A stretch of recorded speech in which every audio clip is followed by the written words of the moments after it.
ਸਤਿ ਸ਼੍ਰੀ ਅਕਾਲ। ਤੁਸੀਂ ਜੁੜੇ ਹੋਏ ਹੋ ਪੰਜਾਬੀ ਰੇਡੀਓ ਯੂਐਸਏ ਦੇ ਨਾਲ ਤੇ ਮੈਂ ਹਾਂ ਪ੍ਰਵੀਨ ਸ਼ਰਮਾ ਲੈ ਕੇ ਹਾਜ਼ਰ ਹਾਂ ਪ੍ਰੋਗਰਾਮ ਖਬਰ ਤੇ ਨਜ਼ਰ। ਖਬਰ ਤੇ ਨਜ਼ਰ ਪ੍ਰੋਗਰਾਮ ਦੇ ਵਿੱਚ ਕਈ ਅਹਿਮ ਤੇ ਕਈ ਖਾਸ ਖਬਰਾਂ ਨੂੰ ਲੈ ਕੇ ਚਰਚਾ ਕਰਨ ਦੇ ਲਈ ਜੁੜ ਚੁੱਕੇ ਨੇ ਮਿੰਟੂ ਗੁਰਸਰੀਆ ਜੀ। ਮਿੰਟੂ ਸਤਿ ਸ਼੍ਰੀ ਅਕਾਲ, ਸਵਾਗਤ ਹੈ ਜੀ ਪੰਜਾਬੀ ਰੇਡੀਓ ਯੂਐਸਏ ਤੇ। ਜੀ ਸ਼ੁਕਰੀਆ ਸਾਰਿਆਂ ਨੂੰ, ਸਤਿ ਸ੍ਰੀ ਅਕਾਲ ਜੀ, ਧੰਨਵਾਦ ਕਰਦੇ ਚਲੀਏ ਸਪਾਂਸਰਸ ਦਾ ਜਿਹੜੇ ਜ਼ਰੀਆ ਬਣਦੇ ਨੇ ਇਹਨਾਂ ਪ੍ਰੋਗਰਾਮਾਂ ਨੂੰ ਤੁਹਾਡੇ ਤੱਕ ਪਹੁੰਚਾਉਣ ਦੇ ਲਈ। ਖਾਲਸਾ ਇੰਸ਼ੋਰੈਂਸ ਏਜੰਸੀ ਵਾਲੇ, ਜਿਨ੍ਹਾਂ ਤੋਂ ਤੁਸੀਂ ਹਰ ਤਰੀਕੇ ਦੀ ਇੰਸ਼ੋਰੈਂਸ ਲੈ ਸਕਦੇ ਹੋ। ਇੰਸ਼ੋਰੈਂਸ ਬਾਰੇ ਪਤਾ ਕਰਨ ਦੇ ਲਈ ਇਹਨਾਂ ਦਾ ਨੰਬਰ ਹੈ 408-272-2500। ਇਹ 1992 ਤੋਂ ਲਗਾਤਾਰ ਇੰਸ਼ੋਰੈਂਸ ਬਿਜ਼ਨਸ ਦੇ ਵਿੱਚ ਸ਼ਾਨਦਾਰ ਸੇਵਾਵਾਂ ਦੇ ਰਹੇ ਨੇ। ਅਮਰੀਕਾ ਭਰ ਦੇ ਵਿੱਚ ਇੰਸ਼ੋਰੈਂਸ ਕਰਦੇ ਨੇ। ਓਬਾਮਾ ਕੇਅਰ, ਮੈਡੀਕੇਅਰ ਜਾਂ ਫਿਰ ਕਵਰਡ ਕੈਲੀਫੋਰਨੀਆ ਬਾਬਤ ਪਾਲਿਸੀ ਕਰਵਾਉਣ ਦੇ ਲਈ ਜਾਣਕਾਰੀਆਂ ਲੈਣ ਦੇ ਲਈ ਅੱਜ ਹੀ ਕਾਲ ਕਰੋ 408-272-2500 ਤੇ। ਟਰਕੀਅਨ ਇਮੀਗ੍ਰੇਸ਼ਨ ਲਾ ਫਰਮ ਵਾਲੇ, ਜੇ ਟਰਕੀਅਨ ਟੌਨੀ ਟਰਕੀਅਨ ਦੇ ਨਾਲ ਤੁਸੀਂ ਯੂਐਸ ਇਮੀਗ੍ਰੇਸ਼ਨ ਬਾਬਤ ਕੋਈ ਵੀ ਸਲਾਹ ਕਰਨੀ ਹੈ, ਕੋਈ ਵੀ ਸਵਾਲ ਪੁੱਛਣਾ, ਤੇ ਇਹਨਾਂ ਦਾ ਨੰਬਰ ਹੈ 415-909-0503। Gurdeep Krishan Dhanota Yuba City, Baljinder Singh Nijjar Woodland, Paramjit ਕੌਰੰਗੀ Vacaville, Pritpal Singh Sidhu Fresno, Jaswinder Singh, Nachhatar Kaur Nagra Roswell, Charan Singh Sukhwinder Dhaliwal Arizona. GNU ਵਾਲੇ ਟਰੱਕ ਵਾਸ਼ ਕਰਦੇ ਨੇ, ਆਇਲ ਚੇਂਜ ਕਰਦੇ ਨੇ, ਏਅਰ ਬ੍ਰੇਕਾਂ ਦਾ ਕੰਮ ਤਸੱਲੀ ਬਖਸ਼ ਕਰਵਾ ਸਕਦੇ, ਨਵੇਂ ਪੁਰਾਣੇ ਟਾਇਰ ਵੀ ਇਹਨਾਂ ਤੋਂ ਮਿਲਦੇ ਨੇ। ਲੋਕੇਸ਼ਨ ਸੈਂਤਾ ਨੇਲਾ ਦੀ, ਨਿੰਮਾ ਸੋਤਾ ਦੇ ਨਾਲ ਗੱਲ ਕੀਤੀ ਜਾ ਸਕਦੀ ਹੈ 209-277-0113 ਤੇ। ਜੱਸੀ ਗਿੱਲ, ਭੁਪਿੰਦਰ ਸਿੰਘ, ਨਿਰਮਲ ਸਿੰਘ ਸੰਧੂ ਫੈਮਿਲੀ ਬੇਕਰਸਫੀਲਡ ਤੇ ਇੰਟਰਲਿਊਬ ਟਰੱਕ ਸਟਾਪ ਵਾਲੇ, ਇਹਨਾਂ ਸਾਰੇ ਹੀ ਸਪਾਂਸਰਸ ਦਾ ਬਹੁਤ ਬਹੁਤ ਧੰਨਵਾਦ। ਤੇ ਜੇਕਰ ਤੁਸੀਂ ਵੀ ਪੰਜਾਬੀ ਰੇਡੀਓ ਯੂਐਸਏ ਦੇ ਇਹਨਾਂ ਪ੍ਰੋਗਰਾਮਾਂ ਨੂੰ ਸਪਾਂਸਰ ਕਰਨਾ ਚਾਹੁੰਦੇ ਹੋ ਤਾਂ ਸਟੂਡੀਓ ਦਾ ਨੰਬਰ ਹੈ 408-272-5200। ਅੱਜ ਦਾ ਇਹ ਖਬਰ ਤੇ ਨਜ਼ਰ ਪ੍ਰੋਗਰਾਮ ਸਾਲ 2024 ਦੀ 8 ਮਾਰਚ ਦਾ ਪ੍ਰੋਗਰਾਮ ਹੈ ਤੇ ਦਿਨ ਅੱਜ ਸ਼ੁੱਕਰਵਾਰ ਹੈ। ਮਿੰਟੂ ਜੀ, ਖਬਰਾਂ ਦੇ ਵੱਲ ਆਈਏ। ਸ਼ੁਰੂਆਤ ਕਰੀਏ ਆਪਾਂ ਸ਼ੁਭਕਰਨ ਸਿੰਘ ਦੇ ਅੰਤਿਮ ਅਰਦਾਸ ਦੇ ਵੇਲੇ, ਭੋਗ ਦੇ ਵੇਲੇ ਜਿਹੜਾ ਚੜਾਵਾ ਚੜਿਆ, ਇੱਕ ਆਡੀਓ ਵਾਇਰਲ ਹੁੰਦੀ ਹੈ। ਉਸ ਤੋਂ ਬਾਅਦ ਇਹ ਵਿਵਾਦ ਪੈਦਾ ਹੁੰਦਾ ਹੈ। ਇਹ ਵਿਵਾਦ ਹਾਲੇ ਤੱਕ ਸੁਲਝ ਨਹੀਂ ਰਿਹਾ ਜੀ। ਦੇਖੋ, ਮੈਂ ਤੁਹਾਨੂੰ ਨਾ ਇੱਕ ਬੇਸਿਕ ਗੱਲ ਦੱਸਾਂ। ਅਸਲ ਦੇ ਵਿੱਚ ਜਿਹੜਾ ਵੱਲੋਂ ਪਿੰਡ ਆ ਨਾ, ਇਹ ਵੱਲੋਂ ਪਿੰਡ ਦੇ ਵਿੱਚ ਜੋ ਜਥੇਬੰਦਕ ਇਕਾਈਆਂ ਨੇ ਉਹ 3-4 ਹੈ। ਠੀਕ ਹੈ ਜੀ। ਤਾਂ ਤੁਹਾਨੂੰ ਪਤਾ ਅੱਜ ਕੱਲ ਕੀ ਹੈ, ਇੱਕ ਨਵਾਂ ਕੰਮ ਚੱਲਦਾ ਪਿਆ ਖਾਸ ਤੌਰ ਤੇ ਪਿਛਲੇ 1 ਸਾਲ ਤੋਂ, ਕਿ ਜਥੇਬੰਦੀਆਂ ਦੇ ਜਿਹੜੇ ਹੇਠਲੇ ਪੱਧਰ ਤੇ ਕਾਰਕੁਨ ਆ, ਚਾਹੇ ਉਹ ਫੇਸਬੁੱਕ ਤੇ ਹੋਣ, ਚਾਹੇ ਉਹ ਕਹਿ ਲਓ ਕਿ ਜ਼ਮੀਨੀ ਤਲ ਤੇ, ਦੋਹਾਂ ਹੀ ਥਾਵਾਂ ਤੇ ਭਿੜਦੇ ਪਏ ਨੇ ਜੀ। ਇੱਥੇ ਬਹੁਤ ਕੁਝ ਹੁੰਦਾ, ਪੋਸਟਾਂ ਪੈਂਦੀਆਂ ਨੇ, ਕਮੈਂਟ ਹੁੰਦੇ ਨੇ। ਤਾਂ ਮਤਲਬ ਕਿ ਇੱਥੇ ਵੀ ਜਿੰਨੀ ਕੁ ਮੇਰੀ ਜਾਣਕਾਰੀ ਆ ਉਹ ਇਹ ਆ ਕਿ ਅਸਲ ਦੇ ਵਿੱਚ ਇੱਥੇ ਉਗਰਾਹਾਂ ਵਰਸੇ ਸਿੱਧੂਪੁਰ ਹੈ। ਠੀਕ ਹੈ ਜੀ। ਤਾਂ ਦੂਜੀ ਗੱਲ ਇਹ ਆ ਕਿ ਹੁਣ ਦੇਖੋ, ਘਰ ਵਾਲਿਆਂ ਨੇ ਤੇ ਸਫਾਈ ਦਿੱਤੀ ਹੈ ਕਿ ਸਾਡੇ ਕੋਲੋਂ ਕਿਸੇ ਨੇ ਕੋਈ ਪੈਸਾ ਨਹੀਂ ਮੰਗਿਆ। ਪਰ ਇੱਕ ਬਿਆਨ ਹਾਲਾਂਕਿ ਮੈਂ ਨਹੀਂ ਸੁਣਿਆ, ਸੋਸ਼ਲ ਮੀਡੀਆ ਤੇ ਕਾਫੀ ਜ਼ਿਆਦਾ ਵਾਇਰਲ ਹੋ ਰਿਹਾ ਕਿ ਡੱਲੇਵਾਲ ਸਾਹਿਬ ਨੇ ਕਿਤੇ ਆਖਿਆ ਸੀਗਾ ਕਥਿਤ ਤੌਰ ਤੇ ਕਿ ਬਈ ਜਿਹੜਾ ਖਰਚਾ ਹੈ ਸਾਰਾ ਉਹ ਸਰਕਾਰ ਨੇ ਕੀਤਾ ਸੀਗਾ ਸਟੇਜ ਇਤਿਆਦਿਕ ਦਾ, ਪੰਡਾਲ ਦਾ। ਤੇ ਦੂਸਰੇ ਪਾਸੇ ਹੁਣ ਇਸ ਪਰਿਵਾਰ ਦੀ ਤੇ ਸਫਾਈ ਆਈ ਹੈ ਕਿ ਸਾਥੋਂ ਨਹੀਂ ਮੰਗਿਆ ਗਿਆ, ਪਰ ਜੋ ਗੁਰੂ ਘਰ ਦੀ ਕਮੇਟੀ ਆ ਉੱਥੇ, ਉਹਦੇ ਪ੍ਰਧਾਨ ਨਾਲ ਸਾਡੀ ਟੀਮ ਨੇ ਗੱਲ ਕੀਤੀ ਸੀ ਤੇ ਉਹਨਾਂ ਆਖਿਆ ਕਿ ਹਾਂ, ਸਾਥੋਂ 1 ਲੱਖ ਰੁਪਈਆ ਮੰਗਿਆ ਗਿਆ, ਜਦ ਕਿ ਚੜਾਵੇ ਦਾ ਹੋਇਆ ਹੀ ਮਾਤਰ 90,000 ਰੁਪਈਆ ਸੀਗਾ। ਤੇ ਅਸੀਂ ਫੈਸਲਾ ਕਰ ਲਿਆ, ਨਗਰ ਨੇ ਫੈਸਲਾ ਕਰ ਲਿਆ ਕਿ ਕੋਈ ਪੈਸਾ ਨਹੀਂ ਦਿਆਂਗੇ, ਤੇ ਇਹ ਤੋਂ ਇਲਾਵਾ ਗਾਂ ਤੋਂ ਜੋ ਮਤਲਬ ਕਿ ਬਣਦਾ ਸਰਦਾ ਸਹਿਯੋਗ ਹੁੰਦਾ ਜਥੇਬੰਦੀਆਂ ਵੀ ਉਹ ਵੀ ਗੁਰੂ ਘਰ ਵੱਲੋਂ ਤੇ ਨਹੀਂ ਦਿੱਤਾ ਜਾਏਗਾ। ਕਿਉਂਕਿ ਕੱਲ ਇਹਨਾਂ ਦੇ ਸਿੱਧੂਪੁਰ ਵਾਲੇ ਡੱਲੇਵਾਲ ਜਿਹੜੀ ਜਥੇਬੰਦੀ ਆ, ਇਹਨਾਂ ਵੱਲੋਂ ਇਹਨਾਂ ਦੇ ਜਿਹੜੇ ਆਗੂ ਸੀਗੇ, ਗੁਰਪ੍ਰੀਤ ਸ਼ਾਇਦ ਉਹਦਾ ਨਾਮ ਸੀਗਾ, ਉਹ ਕਹਿ ਰਿਹਾ ਸੀਗਾ ਕਿ ਵੇਖੋ ਜੀ, ਅਸੀਂ ਗੁਰੂ ਘਰ ਤੋਂ ਕੋਈ ਚੜਾਵੇ ਦਾ ਪੈਸਾ ਨਹੀਂ ਮੰਗਿਆ, ਅਸਾਂ ਸਿਰਫ ਤੇ ਸਿਰਫ ਇਮਦਾਦ ਮੰਗੀ ਸੀ। ਹੁਣ ਇਹ ਵੀ ਕਮਾਲ ਦੀ ਗੱਲ ਹੈ ਕਿ ਜਥੇਬੰਦੀਆਂ ਗੁਰੂ ਘਰਾਂ ਤੋਂ ਇਮਦਾਦ ਮੰਗਦੀਆਂ। ਬਈ ਜਿਨ੍ਹਾਂ ਨੇ ਫਸਲਾਂ ਬੀਜੀਆਂ, ਜਿਨ੍ਹਾਂ ਦੇ ਕੋਲ ਪੈਲੀਆਂ ਨੇ, ਤੁਸੀਂ ਉਹਨਾਂ ਤੋਂ ਵਾਸ਼ ਆਪਾਂ ਕਹਿ ਦਿੰਦੇ, ਉਗਰਾਹੀ ਕਹਿ ਦਿੰਦੇ ਆ, ਤੁਸੀਂ ਉਹਨਾਂ ਤੋਂ ਲਵੋ। ਤੇ ਵੈਸੇ ਤੇ ਇੱਥੇ ਵੀ ਇੱਕ ਕੰਟਰਾਡਿਕਸ਼ਨ ਆ ਕਿ ਜਿਸ ਦਿਨ ਇਹਨਾਂ ਨੇ ਸੰਸਕਾਰ ਕਰਨ ਤੋਂ ਇਨਕਾਰ ਕੀਤਾ ਸੀਗਾ ਤੇ ਭਗਵੰਤ ਮਾਨ ਨੇ ਕਰੋੜ ਰੁਪਈਆ ਐਲਾਨ ਦਿੱਤਾ ਸੀਗਾ, ਤੇ ਇਹਨਾਂ ਨੇ ਕਿਹਾ ਕਿ ਸਾਨੂੰ ਪੈਸੇ ਦੀ ਕੋਈ ਕਮੀ ਨਹੀਂ ਹੈ। ਇੱਥੋਂ ਤੱਕ ਕਿ ਸ਼ੁਭਕਰਨ ਸਿੰਘ ਦੇ ਪਰਿਵਾਰ ਦੇ ਖਾਤਿਆਂ 'ਚ ਪੈਸੇ ਆ ਚੁੱਕੇ ਨੇ, ਫੰਡ ਦੀ ਕੋਈ ਕਮੀ ਨਹੀਂ ਹੈ, ਵਗੈਰਾ ਵਗੈਰਾ। ਤੇ ਦੂਸਰੇ ਪਾਸੇ ਤੁਸੀਂ ਕਹਿ ਰਹੇ ਹੋ ਕਿ ਜੀ ਹਾਲੇ ਹਾੜੀ ਦੂਰ ਆ, ਸਾਨੂੰ ਫੰਡ ਦੀ ਜ਼ਰੂਰਤ ਆ। ਉਹ ਜਿਹੜਾ ਗੁਰਪ੍ਰੀਤ ਸਿੰਘ ਇਹ ਕਹਿ ਰਿਹਾ ਅਸੀਂ ਗੁਰੂ ਘਰ ਤੋਂ ਇਮਦਾਦ ਮੰਗੀ। ਮਤਲਬ ਕਿ ਕਹਾਣੀ ਉਲਝਵੀ ਹੈ। ਤੇ ਦੂਸਰੇ ਪਾਸੇ ਯਾਨੀ ਜਿਹੜੀ ਦੂਜੀ ਸਾਈਡ ਹੈ ਤਾਂ ਉਹਨਾਂ ਦਾ ਕਿਤੇ ਨਾ ਕਿਤੇ ਇੱਕ ਕਨੈਕਸ਼ਨ ਜਿਹੜਾ ਹੈ ਉਹ ਉਗਰਾਹਾਂ ਨਾਲ ਵੀ ਜੁੜਦਾ ਜਾ ਕੇ, ਖਾਸ ਤੌਰ ਤੇ ਇੱਕ ਬੰਦਾ ਵਿਅਕਤੀ ਵਿਸ਼ੇਸ਼ ਹੈ ਜਿਹੜਾ, ਤਾਂ ਉਹਦਾ ਜ਼ਰੂਰ ਜੁੜਦਾ ਹੈ। ਇਹ ਮਤਲਬ ਕਿ ਆਮੋ ਸਾਹਮਣੇ ਅੱਗੇ ਵੀ ਕਈ ਵਾਰ ਤੁਹਾਨੂੰ ਪਤਾ ਆਪਾਂ ਸੁਣਦੇ ਹਾਂ ਪਿੰਡਾਂ 'ਚ ਧੜੇਬੰਦੀਆਂ ਹੋ ਜਾਂਦੀਆਂ ਨੇ ਇਸ ਤਰ੍ਹਾਂ। ਵੈਸੇ ਧੜੇਬੰਦੀ ਤੋਂ ਇਨਕਾਰ ਕਿਹੜਾ ਪਿੰਡ ਕਰ ਸਕਦਾ ਹੈ? ਹਾਂਜੀ, ਹਰੇਕ ਤਾਂ ਥਾਂ ਗੱਲ ਇਹ ਹੈ ਕਿ ਹਾਂਜੀ, ਧੜੇਬੰਦੀ ਆਪਣੀ ਥਾਂ ਤੇ ਹੈ, ਪਰ ਇਹ ਜਿਹੜਾ ਖਿੱਚਤਾਨ ਦਾ ਮਾਮਲਾ ਚੱਲਿਆ ਇਹਦੇ 'ਚ ਉਹ ਇਕਾਈ ਵਾਲਾ ਮੰਨ ਤਾਂ ਰਿਹਾ ਹੈ, ਇਸ ਗੱਲ ਤੋਂ ਇਨਕਾਰ ਨਹੀਂ ਕਰ ਰਿਹਾ ਕਿ ਅਸੀਂ ਪੈਸੇ ਨਹੀਂ ਮੰਗੇ, ਜੀ ਪਰ ਉਹ ਕਹਿ ਰਿਹਾ ਕਿ ਇਮਦਾਦ।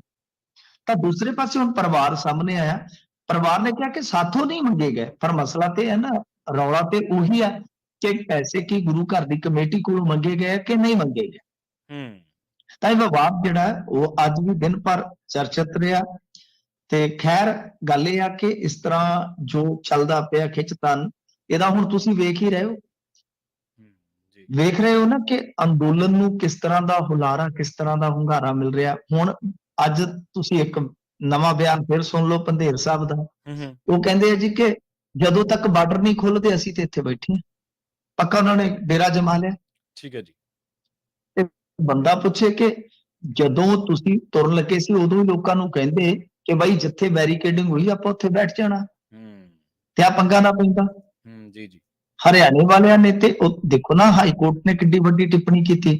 ਹੁਣ ਪੰਧੇਰ ਹੋਰੀ ਕਹੀ ਜਾਂਦੇ ਲਓ ਜੀ ਉਹ ਤਾਂ ਕਿਹੜਾ ਮੁਫਤੀ ਟਿੱਪਣੀ ਕੀਤੀ ਆ ਕੋਰਟ ਨੇ, ਉਹ ਤਾਂ ਉਹਨਾਂ ਨੇ ਮੂੰਹ ਜ਼ਬਾਨੀ ਕੀਤੀ, ਟਿੱਪਣੀ ਤੇ ਕੀਤੀ ਹੈ ਨਾ ਉਹਨਾਂ ਨੇ ਤੁਹਾਡੇ ਤੇ ਏਡੀ ਵੱਡੀ।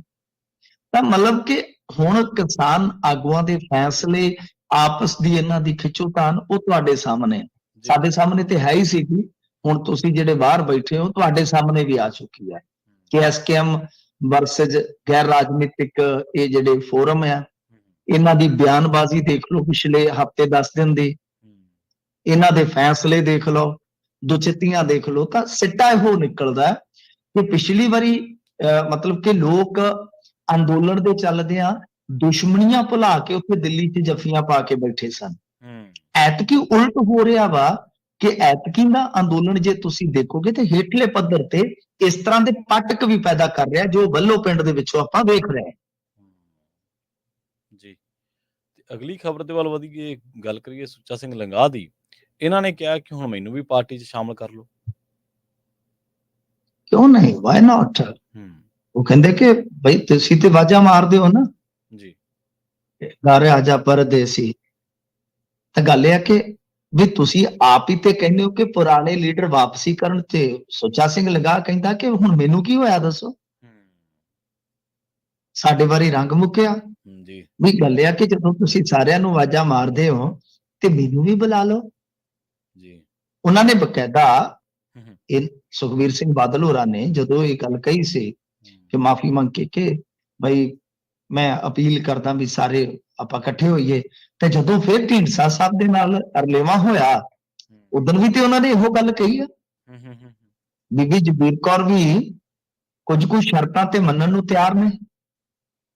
ਤੇ ਸੁੱਚਾ ਸਿੰਘ ਲੰਗਾਹ ਕਹਿੰਦਾ ਕਿ ਬਈ 87 ਚ ਮੈਂ ਪਾਰਟੀ ਦੀ ਬਈ ਸੇਵਾ ਸ਼ੁਰੂ ਕੀਤੀ ਸੀ ਜੀ।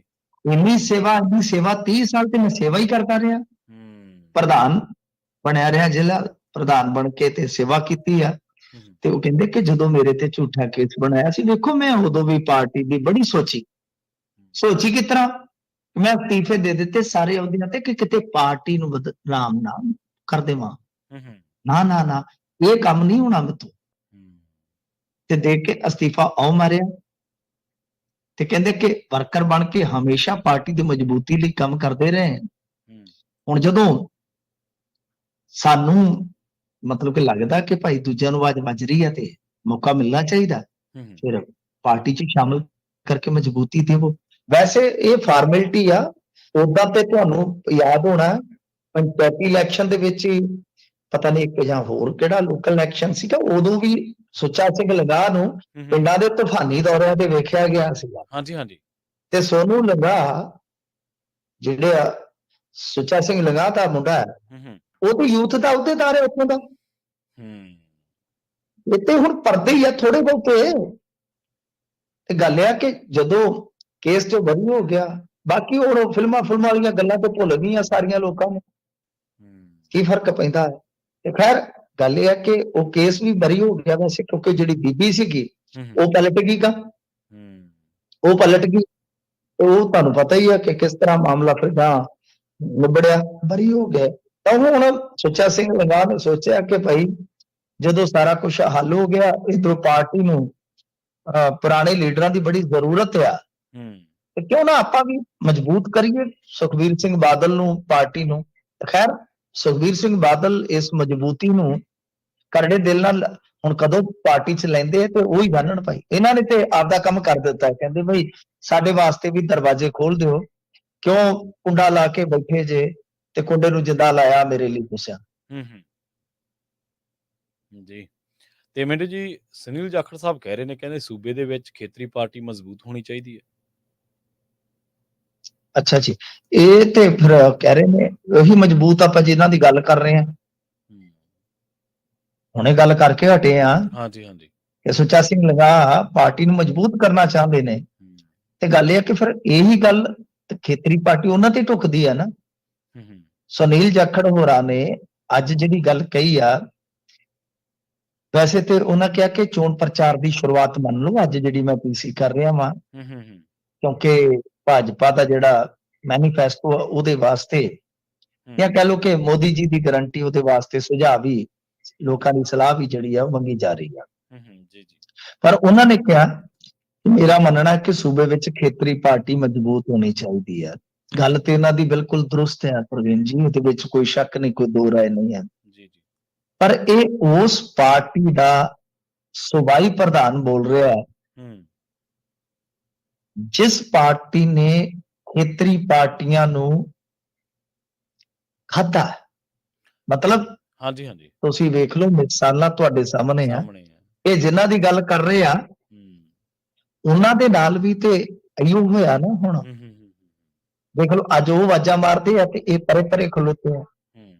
ਮਹਾਰਾਸ਼ਟਰ ਦੇ ਵਿੱਚ ਕੀ ਕੀਤਾ, ਇਹ ਵੜੇ ਤਾਂ ਸ਼ਿਵ ਸੈਨਾ ਦੇ ਨਾਲ ਲੱਗ ਕੇ ਸੀਗੇ ਨਾ, ਤੇ ਉद्धਵ ਠਾਕਰੇ ਹੋਰਾਂ ਨਾਲ ਕੀ ਕੀਤਾ, ਚੌਟਾਲਿਆਂ ਦੇ ਨਾਲ ਵੀ ਗੁੱਡਵੈਲ ਸੀ, ਚੌਟਾਲਿਆਂ ਨੂੰ ਕੀ ਕੀਤਾ ਬਿਲਕੁਲ ਸਹੀ। ਹਜ਼ੂਰ ਅੱਜ ਫੇਰ ਉਹ ਆ ਗਿਆ ਚੰਦਰ ਬਾਬੂ ਨਾਇਡੂ ਇਹਨਾਂ ਦੇ ਨਾਲ, ਪਰ 6-7 ਸਾਲ ਪਹਿਲਾਂ ਧੱਕੇ ਮਾਰ ਕੇ ਕਿਹਨੂੰ ਕੱਢਿਆ। ਅੱਜ ਤੋਂ ਵੀ ਜੇ ਆਪਾਂ ਅੱਗੇ ਚਲੇ ਜਾਈਏ ਤਾਂ ਬਿਹਾਰ ਦੇ ਵਿੱਚ ਕੀ ਹੋਇਆ ਸੀਗਾ, ਬਿਹਾਰ 'ਚ ਵੀ ਤੇ ਇਸੇ ਤਰ੍ਹਾਂ ਹੀ ਐਂਟਰੀ ਮਿਲੀ ਜੀ। ਅੱਜ ਨਿਤਿਸ਼ ਨੂੰ ਖਤਮ ਕਰ ਦਿੱਤਾ। ਤਾਂ ਮਤਲਬ ਕਿ ਖੇਤਰੀ ਪਾਰਟੀਆਂ ਤੇ ਛੱਡ ਹੀ ਨਹੀਂ ਰਹੇ ਜੀ। ਤੁਸੀਂ ਇਹ ਵੀ ਗੱਲ ਕਹੋ ਨਾ ਕਿ ਭਾਈ ਅੱਛਾ, ਜੇ ਆਪਾਂ ਦੇਖੀਏ ਪਾਰਟੀਆਂ ਦੀ ਜੇ ਤੋੜਨ ਦੀ ਗੱਲ, ਤੇ ਇਹਨਾਂ ਨੇ ਤੇ ਐਨਸੀਪੀ ਵੀ ਨਹੀਂ ਛੱਡੀ ਉੱਥੇ ਮਹਾਰਾਸ਼ਟਰ 'ਚ, ਨਹੀਂ ਛੱਡੀ, ਦੋ ਕਰਤੇ। ਉਹ ਵੀ ਸ਼ਰਦ ਪਵਾਰ ਦਾ ਭਤੀਜਾ ਆਪਣੇ ਨਾਲ ਲਾ ਲਿਆ, ਤੇ ਸ਼ਰਦ ਪਵਾਰ ਨੂੰ ਵੀ ਟਿਕਟ ਨਹੀਂ ਦਿੰਦੇ, ਉਹਦੇ ਪੋਤਰੇ ਦੀ ਅੱਜ ਦੱਸਦੇ ਆ 50 ਕਰੋੜ ਦੀ ਪ੍ਰਾਪਰਟੀ ਜਿਹੜੀ ਅਟੈਚ ਕੀਤੀ ਆ। ਮਤਲਬ ਕਿ ਖੇਤਰੀ ਪਾਰਟੀਆਂ ਲਈ ਸਭ ਤੋਂ ਵੱਡਾ ਖਤਰਾ ਕੌਣ ਹੈ? ਸੁਨੀਲ ਜਾਖੜ ਜੀ, ਇਹ ਵੀ ਤੇ ਸਵੈ ਪੜਚੋਲ ਕਰਨ ਜੀ। ਬਿਲਕੁਲ ਗੱਲ ਇਹ ਆ ਕਿ ਠੀਕ ਆ ਖੇਤਰੀ ਪਾਰਟੀਆਂ ਤੇ ਚਾਹੀਦੀਆਂ, ਪਰ ਉਹਨਾਂ ਨੂੰ ਲੱਗਦਾ ਕਿ ਸਾਡੇ ਰਾਹ ਦਾ ਰੋੜਾ ਹੀ ਖੇਤਰੀ ਪਾਰਟੀਆਂ ਨੂੰ ਤੋੜ ਦਿਓ, ਇਹਨਾਂ ਦੀਆਂ ਸਰਕਾਰਾਂ ਡੇਕ ਦਿਓ, ਇਹਨਾਂ ਦੇ ਐਮਐਲਏ ਜਿਹੜੇ ਆ ਖਰੀਦ ਲਓ, ਪੱਟ ਲਓ, ਸੁੱਟ ਦਿਓ, ਜਿੱਦਾਂ ਕਿੱਦਾਂ ਵੀ ਆ। ਤਾਂ ਖੈਰ ਬਿਆਨ ਤਾਂ ਇਹਨਾਂ ਦਾ ਦਰੁਸਤ ਹੈ, ਪਰ ਉਹ ਥੋੜੀ ਜਿਹੀ ਅਮੈਂਡਮੈਂਟ ਮੰਗਦਾ ਉਹਦੇ 'ਚ, ਥੋੜੀ ਜਿਹੀ ਮਤਲਬ ਕਿ ਕਹਿ ਲਓ ਕਿ ਠੀਕ ਆ, ਉਹ ਥੋੜਾ ਜਿਹਾ ਹਾਰ ਸ਼ਿੰਗਾਰ ਉਹਨੂੰ ਚਾਹੀਦਾ, ਲਾ ਕੇ ਤੇ ਪੂਰਾ ਕੀਤਾ ਜਾ ਸਕਦਾ। ਤੇ ਆਪਦੀ ਪਾਰਟੀ ਨੂੰ ਕਹਿਣ ਕਿ ਬਾਈ ਕਿਰਪਾ ਕਰਕੇ ਖੇਤਰੀ ਪਾਰਟੀਆਂ ਜਿਹੜੀਆਂ ਜੀਵੰਤ ਰੱਖੀਆਂ ਜਾਣ, ਤੇ ਜਿਹੜਾ ਵਨ ਨੇਸ਼ਨ ਵਨ ਇਲੈਕਸ਼ਨ ਹੈ ਫਿਰ ਤੁਹਾਨੂੰ ਉਹਦਾ ਵੀ ਵਿਰੋਧ ਕਰਨਾ ਚਾਹੀਦਾ, ਕਿਉਂਕਿ ਜੇ ਵਨ ਨੇਸ਼ਨ ਵਨ ਇਲੈਕਸ਼ਨ ਹੁੰਦਾ ਤਾਂ ਉਹਦਾ ਸਭ ਤੋਂ ਵੱਡਾ ਅਸਰ ਹੀ ਜਿਹੜਾ ਉਹ ਖੇਤਰੀ ਪਾਰਟੀਆਂ ਤੇ ਪਵੇਗਾ, ਕਿਉਂਕਿ ਨੈਸ਼ਨਲ ਮੁੱਦਾ ਜੋ ਆਪਾਂ ਦੇਖਦੇ ਆ ਜਾਂ ਰਾਸ਼ਟਰਵਾਦ ਦਾ, ਜਦੋਂ ਇਹ ਸਾਰੀਆਂ ਚੀਜ਼ਾਂ ਹਾਵੀ ਹੋ ਜਾਣਗੀਆਂ ਖੇਤਰੀ ਪਾਰਟੀਆਂ ਦੇ ਤਾਂ ਪੈਰ ਹੀ ਨਹੀਂ ਲੱਗਣੇ ਜੀ। ਅਗਲੀ ਖਬਰ ਦੇ ਵੱਲ ਵਧੀਆ ਮਿੰਟੂ ਜੀ, ਗੱਲ ਕਰੀਏ ਸਿੱਧੂ ਸਾਹਿਬ ਦੀ ਤੇ ਮਾਨ ਸਾਹਿਬ ਦੀ। ਲੰਘੇ ਦਿਨੀ ਸਿੱਧੂ ਸਾਹਿਬ ਨੇ ਇੱਕ ਪ੍ਰੈਸ ਕਾਨਫਰੰਸ ਕੀਤੀ ਸੀ, ਉਹਦੇ ਵਿੱਚ ਉਹ ਕਹਿੰਦੇ ਸੀਗੇ ਕਿ 67,000 ਕਰੋੜ ਦਾ ਕਰਜ਼ਾ ਚੱਕ ਲਿਆ ਇਹਨਾਂ ਨੇ, ਇਨਕਲਾਬ ਵਾਲੀ ਸਰਕਾਰ ਨੇ। ਉਸ ਤੋਂ ਬਾਅਦ ਤੁਹਾਨੂੰ ਪਤਾ ਫਿਰ ਮਾਨ ਸਾਹਿਬ ਗੱਲ ਦਾ ਜਵਾਬ ਨਾ ਦੇਣ ਤਾਂ ਗੱਲ ਬਣਦੀ ਨਹੀਂ। ਉਹਨਾਂ ਨੇ ਵਿਧਾਨ ਸਭਾ ਦੇ ਵਿੱਚ ਖੜ ਕੇ ਇਹ ਗੱਲ ਕਹੀ ਕਿ ਇੱਕ ਤੁਹਾਡਾ ਉਹ ਐਂ ਮਾਰਦਾ, ਜੇ ਮਾਰਦਾ, ਬਾਹਾਂ ਮਾਰ ਕੇ ਜੋ ਕਹਿ ਰਹੇ ਸੀ। ਹੁਣ ਸਿੱਧੂ ਸਾਹਿਬ ਫੇਰ ਕਹਿ ਰਹੇ ਨੇ ਹਾਂਜੀ, ਹੁਣ ਸਿੱਧੂ ਸਾਹਿਬ ਨੇ ਫੇਰ ਦਾਅਵਾ ਕੀਤਾ, ਉਹ ਕਹਿੰਦੇ ਇਹ ਤਾਂ ਕਦੇ ਕਾਂਗਰਸ ਚ ਆਉਣ ਲਈ ਹਾੜੇ ਕੱਢਦੇ ਸੀਗੇ ਮਾਨ ਸਾਹਿਬ, ਭਗਵੰਤ ਮਾਨ ਸਾਹਿਬ। ਦੇਖੋ ਗੱਲ ਇਹ ਆ ਕਿ ਨਵਜੋਤ ਸਿੰਘ ਸਿੱਧੂ ਨੇ ਜਿਹੜੀ ਗੱਲ ਕਹੀ ਆ ਨਾ, ਉਹ ਬਹੁਤ ਵੱਡੀ ਗੱਲ ਹੈ ਜੀ, ਵੀ ਜਿਹੜੇ ਇਨਕਲਾਬੀ ਨੇ ਉਹਨਾਂ ਦਾ ਇਨਕਲਾਬ, ਜੇ ਇਹ ਗੱਲ ਸੱਚੀ ਹੈ ਤੇ ਨਵਜੋਤ ਸਿੰਘ ਸਿੱਧੂ ਏਡੀ ਵੱਡੀ ਗੱਲ ਬਿਨਾ ਮਤਲਬ ਕਿ ਸਿਰ ਪੈਰ ਤੋਂ ਨਹੀਂ ਕਰ ਸਕਦਾ, ਕਿਉਂਕਿ ਨਵਜੋਤ ਸਿੰਘ ਸਿੱਧੂ ਨੇ ਆਖਿਆ ਕਿ ਜੇ ਮੈਂ ਝੂਠਾ ਤੇ ਗੁਰਦੁਆਰੇ ਚੜ ਜਾ। ਅੱਛਾ, ਤੇ ਜਿੱਥੇ ਗੱਲ ਹੋਈ ਸੀ ਜਾਂ ਮੇਰੇ ਤੋਂ ਟਿਕਾਣਾ ਪੁੱਛ ਲੈ, ਪਰ ਤੂੰ ਪੁੱਛੇਗਾ ਕਿਉਂਕਿ ਕੁਛ ਨਾ ਕੁਛ ਨਵਜੋਤ ਸਿੰਘ ਸਿੱਧੂ ਕੋਲ ਹੋਏਗਾ। ਜੀ ਜੀ। ਤੇ ਜੇ ਐਸੀ ਗੱਲ ਨਾ ਹੁੰਦੀ, ਇਹਨਾਂ ਦੇ ਹੁਣ ਤੱਕ 36 ਬਿਆਨ ਆ ਜਾਣੇ ਸੀ ਦੂਜਿਆਂ ਦੇ, ਜਿਹੜੇ ਹੇਠਾਂ ਤਰਜਮਾਨ ਹੁੰਦੇ, ਬੁਲਾਰੇ ਹੁੰਦੇ। ਹਾਂਜੀ ਹਾਂਜੀ, ਗੱਲ ਬਹੁਤ ਵੱਡੀ ਕਹੀ ਆ ਤੇ ਇਹਨੂੰ, ਇਸ ਮੁੱਦੇ ਨੂੰ ਹਜ਼ੂਰ India today group, times group ਸਾਰਿਆਂ ਨੇ ਕਵਰ ਕੀਤਾ, ਪਰ ਪੰਜਾਬੀ ਮੀਡੀਆ 'ਚ ਤੁਸੀਂ ਦੇਖਿਆ ਕਿਤੇ ਬਿਆਨ? ਨਾ ਨਾ। ਤੁਸੀਂ ਉੱਠ ਕੇ ਹੁਣ ਅਮਰੀਕਾ 'ਚ ਸਵੇਰ ਹੀ ਆ ਨਾ? ਹਾਂਜੀ ਹਾਂਜੀ, ਸਵੇਰ ਹੈ ਸਵੇਰ। ਅਕਸਰ ਕੋਈ ਅਖਬਾਰ ਪੜ੍ਹਦੇ ਹੋਵੋਗੇ ਸਾਰੇ, ਤੁਸੀਂ ਰੇਡੀਓ ਸੁਣਦੇ ਹੋਵੋਗੇ, ਇੱਧਰ ਉੱਧਰ ਖਬਰਾਂ ਆਪਾਂ ਕਰਦੇ ਹਾਂ, ਕਿਤੇ ਤੁਸੀਂ ਵੇਖਿਆ? ਨਾ ਨਾ। ਇਹ ਬਿਆਨ ਪਤਾ ਕਿੱਦਣ ਦਾ ਜੀ? ਇਹ ਬੀਤੇ ਰੋਜ਼ ਦਾ ਹੈ। ਅੱਛਾ, ਹਾਂਜੀ। ਤਾਂ ਤੁਸੀਂ ਦੇਖ ਲਓ ਕਿ ਪੰਜਾਬੀ ਮੀਡੀਆ ਦੇ ਵਿੱਚੋਂ ਖਬਰ ਹੀ ਗਾਇਬ ਕਰ ਦਿੱਤੀ ਹੈ। ਤਾਂ ਗੱਲ ਇਹ ਆ ਕਿ ਇੱਥੇ ਦਾ ਮੀਡੀਆ ਵੀ ਜਿਹੜਾ ਹੈ ਨਾ, ਉਹ ਵੀ ਅੱਜ ਕੱਲ ਕੱਥਕ ਨਾਚ ਕਰਦਾ ਕਿਆਂ ਦੀ ਸ਼ਨਕਾਰ ਤੇ। ਤਾਂ ਖੈਰ ਗੱਲ ਇਹ ਆ ਕਿ ਇਹ ਦਾਵਾ ਬਹੁਤ ਵੱਡਾ ਹੈ, ਇਹ ਦਾਵਾ ਛੋਟਾ ਨਹੀਂ ਹੈਗਾ। ਤੇ ਆ ਮੈਂ ਹੁਣੇ ਚੈੱਕ ਕਰ ਰਿਹਾ ਸੀ, ਕਮਾਲ ਦੀ ਗੱਲ ਆ। ਲਓ ਨਵੀਂ ਗੱਲ ਸੁਣੋ ਜੀ। ਹਿੰਦੁਸਤਾਨ ਟਾਈਮਜ਼, ਇੰਡੀਅਨ ਐਕਸਪ੍ਰੈਸ, ਸਾਰੇ ਗਰੁੱਪਾਂ ਨੇ ਕਵਰ ਕੀਤਾ ਇਸ ਬਿਆਨ। ਉਹ ਅੱਛਾ, ਹਾਂਜੀ, ਮੈਂ ਹੈਰਾਨ ਆ ਗੱਲ ਕਰਦਿਆਂ ਨਾ, ਮੈਂ ਦੇਖਿਆ ਕਿ ਹੋਰ ਕਿਹੜਿਆਂ ਚ ਆ। ਤਾਂ ਤੁਸੀਂ ਅੰਦਾਜ਼ਾ ਲਾ ਲਓ ਕਿ ਜਿੰਨੇ ਇੰਡੀਆ ਦੇ ਟੌਪ ਦੇ ਮੀਡੀਆ ਅਦਾਰੇ ਆ, ਸਾਰਿਆਂ ਨੇ ਕਵਰੇਜ ਕੀਤੀ ਹੈ। ਤੇ ਮੈਂ ਕਮਾਲ ਮੰਨ ਗਿਆ ਕਿ ਬਿਆਨ ਪੰਜਾਬੀ ਕਿਸੇ ਮੀਡੀਆ ਦੇ ਵੱਡੇ ਹਾਊਸ ਨੇ ਕਵਰ ਨਹੀਂ ਕੀਤਾ। ਕਮਾਲ ਦੀ ਗੱਲ ਹੈ। ਖੈਰ ਇਹ ਹੈ ਕੀ ਆ, ਮਾੜਾ ਸੁਣਨ ਵਾਲੀ ਗੱਲ ਹੈ, ਧਿਆਨ ਦਿਆ ਜੀ। ਨਵਜੋਤ ਸਿੰਘ ਸਿੱਧੂ ਕੀ ਕਹਿੰਦਾ ਹੈ? ਨਵਜੋਤ ਸਿੰਘ ਸਿੱਧੂ ਕਹਿੰਦਾ ਹੈ ਕਿ ਦੇਖੋ ਗੱਲ ਇਹ ਆ ਕਿ ਕਿਉਂਕਿ ਪਰਸਨਲ ਹੋ ਗਿਆ ਨਾ ਮਾਮਲਾ, ਹਾਲਾਂਕਿ ਨਵਜੋਤ ਸਿੰਘ ਸਿੱਧੂ ਪਰਸਨਲ ਹੋ ਜਾਵੇ ਤੇ ਕੰਮ ਖਲਾਰੇ ਵਾਲਾ ਜ਼ਿਆਦਾ ਹੁੰਦਾ, ਪਰ ਇੱਥੇ ਪਰਸਨਲ ਨਹੀਂ ਹੈ। ਉਹ ਕਹਿੰਦਾ ਵੀ ਦੇਖੋ, ਮੈਂ ਇਹ ਗੱਲ ਜ਼ਰੂਰ ਦੱਸ ਸਕਦਾ ਕਿ ਅਪਰੋਚ ਕਿਸਨੇ ਕੀਤਾ ਸੀਗਾ। ਇਹ ਅਕਸਰ ਕਹਿੰਦੇ ਨਾ ਕਿ ਮਤਲਬ ਕਿ ਸਾਡੀ ਪਾਰਟੀ ਵੀ ਲੈਣ ਨੂੰ ਫਿਰਦੀ ਸੀ। ਔਰ ਇੱਕ ਗੱਲ ਹੋਰ ਦੱਸ ਦੇਵਾਂ, ਮਾਨ ਸਾਹਿਬ ਨੇ ਕਦੇ ਇਹ ਵੀ ਕਿਹਾ ਸੀਗਾ ਕਿ ਉਹ ਐਮ ਹੌਨੈਸਟ ਮੈਨ ਨੇ। ਮੈਂ ਤਾਂ ਇੰਨਾ ਵੱਡਾ ਉਹਨਾਂ ਦਾ ਫੈਨ ਆ ਕਿ ਜਦੋਂ ਕਿਤੇ ਆਊਟ ਹੋ ਜਾਂਦੇ ਸੀ, ਮੈਂ ਟੈਲੀਵਿਜ਼ਨ ਬੰਦ ਕਰ ਦਿੰਦਾ ਹੁੰਦਾ ਸੀਗਾ। ਮਤਲਬ ਕਿ ਇਹਨਾਂ ਨੇ ਬਤੌਰ ਪਾਰਟੀ ਪ੍ਰਧਾਨ ਵੀ ਬਿਆਨ ਦਿੱਤੇ ਸਨ। ਠੀਕ ਹੈ, ਹੁਣ ਉਹ ਜੋ ਅੱਜ ਵੇਖ ਲਓ ਕੀ ਕਹਿ ਰਹੇ, ਪਰ ਉਹ ਅੱਜ ਕੱਲ ਭੁੱਲ ਚੁੱਕੇ ਆ। ਉਹਨਾਂ ਦੀ ਜਿਹੜੀ ਮੈਮਰੀ ਸੀ ਨਾ ਪਿਛਲੀ, ਉਹ ਵਾਸ਼ ਹੋ ਚੁੱਕੀ ਹੈ ਪ੍ਰਵੀਨ ਜੀ। 16 ਮਾਰਚ 22 ਤੱਕ ਉਹਨਾਂ ਨੂੰ ਸਭ ਕੁਝ ਯਾਦ ਆ। ਉਦੋਂ ਪਿੱਛੇ ਉਹ ਸਭ ਕੁਝ ਵਾਸ਼ ਹੀ ਹੋ ਗਿਆ। ਜਿਵੇਂ ਉਹ ਗਜ਼ਨੀ ਫਿਲਮ 'ਚ ਨਹੀਂ ਹੁੰਦਾ, ਸ਼ਾਰਟ ਟਰਮ ਮੈਮਰੀ ਲਾਸ ਉਹ ਕਹਿੰਦੇ ਉਹਨੂੰ, ਤਾਂ ਮਸਲਾ ਵੈਸਾ ਬਣ ਗਿਆ। ਇਹਨਾਂ ਦਾ ਪਿਛਲਾ ਜਿਹੜਾ, ਇਹਨਾਂ ਨੂੰ ਪਤਾ ਹੀ ਨਹੀਂ ਵੀ ਮੈਂ ਕੀ ਕੁਝ ਬੋਲਿਆ ਹੋਇਆ। ਤਾਂ ਖੈਰ ਨਵਜੋਤ ਸਿੰਘ ਸਿੱਧੂ ਕਹਿੰਦਾ ਹੈ ਕਿ ਮੈਂ ਇਹ ਦੱਸ ਸਕਦਾ ਕਿ ਅਪਰੋਚ ਕਿਹਨੇ ਕੀਤਾ। ਠੀਕ ਹੈ, ਤੇ ਜੇ ਸੁਣਨ ਦੇ ਲਈ ਸਮੇਂ ਹੈ, ਟਾਈਮ ਹੈ, ਤਾਂ ਭਗਵੰਤ ਮਾਨ ਸਾਹਿਬ ਆਏ ਸੀ ਜੀ। ਬਿਲਕੁਲ, ਅਗਰ ਉਹ ਜਗ੍ਹਾ ਵੀ ਪੁੱਛਣ, ਮੈਂ ਜਗ੍ਹਾ ਵੀ ਦੱਸ ਸਕਦਾ, ਪਰ ਉਹ ਪੁੱਛਣਗੇ ਨਹੀਂ। ਉਹਨਾਂ ਨੂੰ ਕਹੋ ਗੁਰਦੁਆਰੇ ਦੀਆਂ ਪੌੜੀਆਂ ਚੜ੍ਹੇ, ਉਹਦੀ ਪਿੱਠ ਸੁਣਦੀ ਹੈ। ਉਹਨੇ ਮੈਨੂੰ ਕਿਹਾ, ਬਾਈ ਜੀ ਮੈਂ ਤੁਹਾਡਾ ਡਿਪਟੀ ਬਣਨ ਨੂੰ ਤਿਆਰ ਆ, ਕਾਂਗਰਸ 'ਚ ਮੈਨੂੰ ਸ਼ਾਮਲ ਕਰ ਲਓ। ਤੇ ਜੇ ਤੁਸੀਂ ਆਮ ਆਦਮੀ ਪਾਰਟੀ 'ਚ ਆਉਣਾ ਚਾਹੁੰਦੇ ਜੇ, ਫਿਰ ਵੀ ਤੁਹਾਡਾ ਡਿਪਟੀ ਬਣਨ ਨੂੰ ਤਿਆਰ ਆ। ਪਰ ਮੈਂ ਉਹਨੂੰ ਕਹਿ ਦਿੱਤਾ ਕਿ ਮਿੱਤਰਾ, ਮੈਂ ਰਾਹੁਲ ਗਾਂਧੀ ਤੇ ਪ੍ਰਿਯੰਕਾ ਗਾਂਧੀ ਲਈ ਵਚਨਬੱਧ ਆ। ਜਿਵੇਂ ਬੋਲਦੇ ਆ, ਇਹ ਮੁਮਕਿਨ ਨਹੀਂ। ਜੇ ਤੂੰ ਆਉਣਾ ਚਾਹੁੰਦਾ ਤੇ ਵੈਲਕਮ, ਦਿੱਲੀ ਜਾ ਕੇ ਭਾਈ ਨਾਲ ਗੱਲ ਕਰ, ਰਾਹੁਲ ਗਾਂਧੀ ਨਾਲ, ਤੇ ਉਸ ਤੋਂ ਬਾਅਦ ਕਦੇ ਮੈਂ ਗੱਲਬਾਤ ਨਹੀਂ ਕੀਤੀ ਤੇ ਉਹ ਕਹਿੰਦੇ ਕਿ ਜੇ ਮੈਂ ਗਲਤ ਹਾਂ ਹੂੰ ਪੌੜੀਆਂ ਚੜ ਜਾਵੇ ਗੁਰੂ ਘਰ ਦੀ। ਅੱਛਾ ਐਡੀ ਵੱਡੀ ਗੱਲ ਨਵਜੋਤ ਸਿੰਘ ਸਿੱਧੂ ਨੇ ਕਹੀ ਆ। ਹੁਣ ਹੂੰ ਮਤਲਬ ਕਿ ਉਹਨਾਂ ਕਿਹਾ ਵੀ ਹੈ ਨਾ ਕਿ ਮੈਂ ਜਿਵੇਂ ਤੁਹਾਨੂੰ ਦੱਸਿਆ ਕਿ ਇਹ ਪੁੱਛੇਗਾ ਨਹੀਂ ਵੀ ਜਗ੍ਹਾ ਕਿਹੜੀ ਸੀ, ਜਗ੍ਹਾ ਕਿਹੜੀ ਸੀ, ਕਿਉਂਕਿ ਹੋ ਸਕਦਾ ਜਗ੍ਹਾ ਕੁਝ ਐਸੀ ਹੋਵੇ। ਹੁਣ ਇਸ ਬਿਆਨ ਦੇ ਤੁਸੀਂ ਹੁਣ ਮਾਇਨੇ ਲਾ ਲਓ ਜੀ ਕਿ ਇਨਕਲਾਬ ਕਿੰਨਾ ਖਿਸਕਵੀਂ ਪੋਜੀਸ਼ਨ ਤੇ ਖਲੋਤਾ ਹੁੰਦਾ ਹੈ।